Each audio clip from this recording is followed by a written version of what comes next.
día, mi nombre es Jackman Piña y somos un grupo de estudiantes de la sección M651. Nos corresponde hablar sobre el tema 11 y 12. El tema 11 nos habla sobre lo que es la interpretación, me corresponde hablar sobre lo que es la prueba. Se entiende por prueba que son los diversos medios allegados al proceso mediante el cumplimiento de requisitos legales, que contienen los motivos y razones para llegar al órgano jurisdiccional.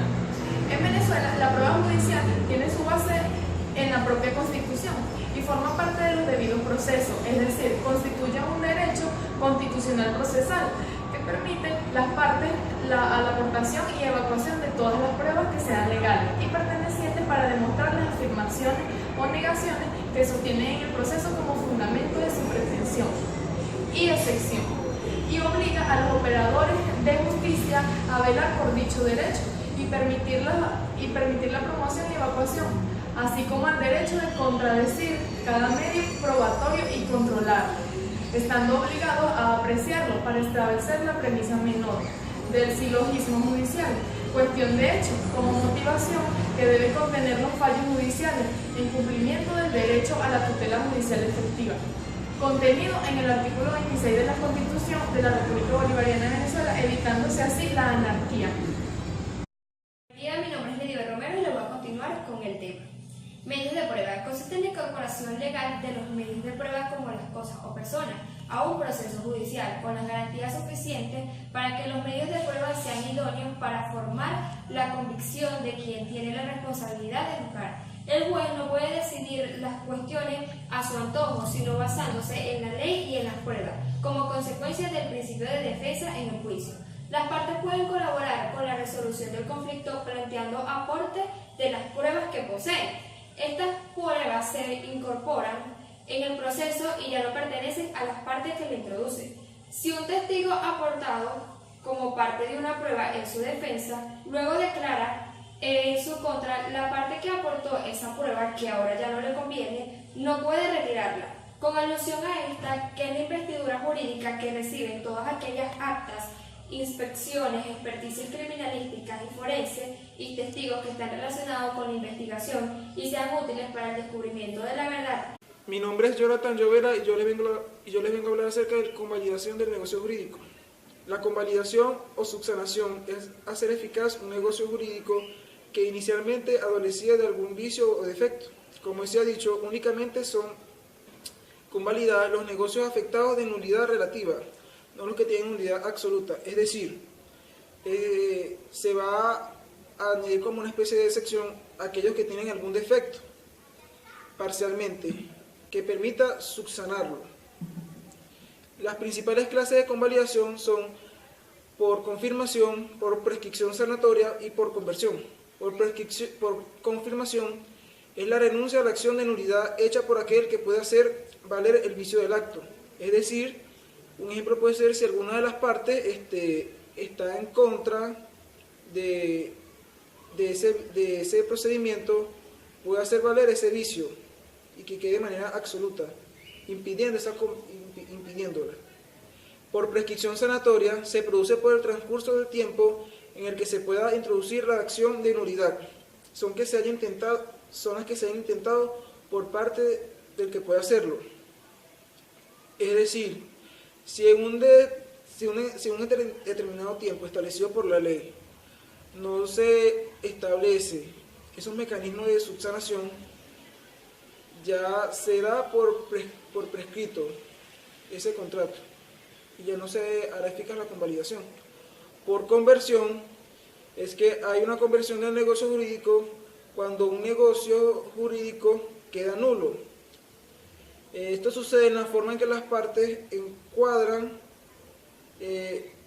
lo que han dicho anteriormente.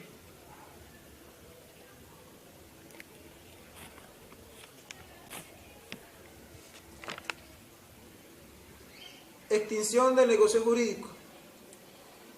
Cuando hablamos de extinción es porque se extingue el acto generador, lo que hemos llamado elementos naturales del negocio, que son los efectos del negocio y obligaciones que produce el acto generador. Por ejemplo, el negocio jurídico de compraventa.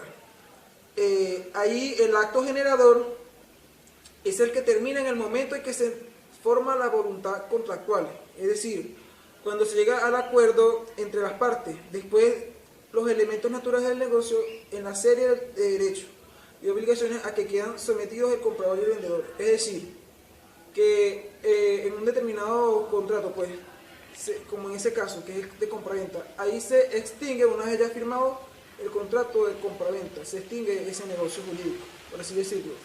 Ya los procedimientos que se puedan hacer después de aquello, ya eso no forma parte como tal del negocio jurídico, ahí se extingue. Existen varios modos de acuerdo a esto, que son modos indirectos, los modos satisfactorios y modos no satisfactorios. Los modos indirectos son aquellos cuyo efecto es destruir el acto generador de la obligación, la cual obtiene la anulación del contrato por error o por otro vicio por consentimiento. Es decir, esa se puede extinguir también por algún error, es decir, si en la compraventa las partes no hubo algún malentendido o el comprador, resulta que el vendedor de por ejemplo un automóvil, resulta que aumentó el precio. Entonces ya cuando había establecido un precio anteriormente y lo eleva, este puede ser un error, un modo indirecto para acabar con ese negocio jurídico. Por un modo satisfactorio son aquellos que el propio tiempo extingue, es decir, ya cuando la ley establece un determinado tiempo para efectuar una operación, y si en ese tiempo ninguna de las partes acuerdan terminar ese negocio jurídico, ya se extingue automáticamente. Modo no satisfactorio son aquellos que se extinguen la obligación sin que el acreedor obtenga en forma alguna. Ejemplo, la pérdida de la cosa debida. Es decir, cuando un automóvil lo roban, entonces el comprador lo pensaba adquirirlo y ya ahí se extingue. Buenos días, soy Mayra Burgos. Para seguir dándole continuidad al tema, les voy a hablar sobre las fuentes del derecho y su clasificación.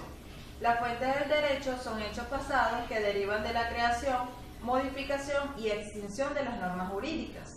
Su clasificación: se clasifican en fuentes históricas, fuentes materiales y fuentes formales. Las fuentes históricas es un conjunto de normas a derecho derogado no vinculante.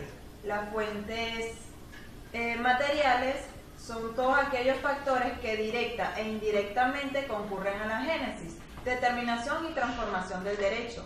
Las fuentes formales se entiende en sentido del poder público que tiene competencia para producir determinadas normas jurídicas. Se clasifican en directas e indirectas. Las directas cuando encierran en sí las normas jurídicas aplicables, y las indirectas cuando, sin contener en sí las normas jurídicas, ayudan a la interpretación, aplicación y producción de la misma. La directa es la Constitución, tratados y convenios, ley, ordenanzas, reglamentos y decretos.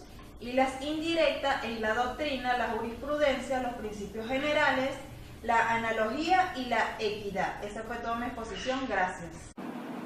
Buenos días, mi nombre es Girney León de la sección M651 y me toca hablar sobre la valoración de las fuentes del derecho en el sistema jurídico venezolano. La doctrina es una fuente formal, indirecta del derecho. Su valor principal depende de la categoría del autor que la origine. 1. Independencia. 2. Autoridad doctrinal. 3. Responsabilidad. 1. Independencia. Respecto a los intereses particulares o de los grupos de presión, siendo su única finalidad colaborar con la ley. 2. Autoridad doctrinal. Las obras jurídicas no tienen otro valor que el que le haya merecido su autor. 3. Responsabilidad. El cultivo de toda ciencia requiere de una sola formación, actuación moral y responsable en la vida privada y pública. Valor jurídico de la jurisprudencia en Venezuela.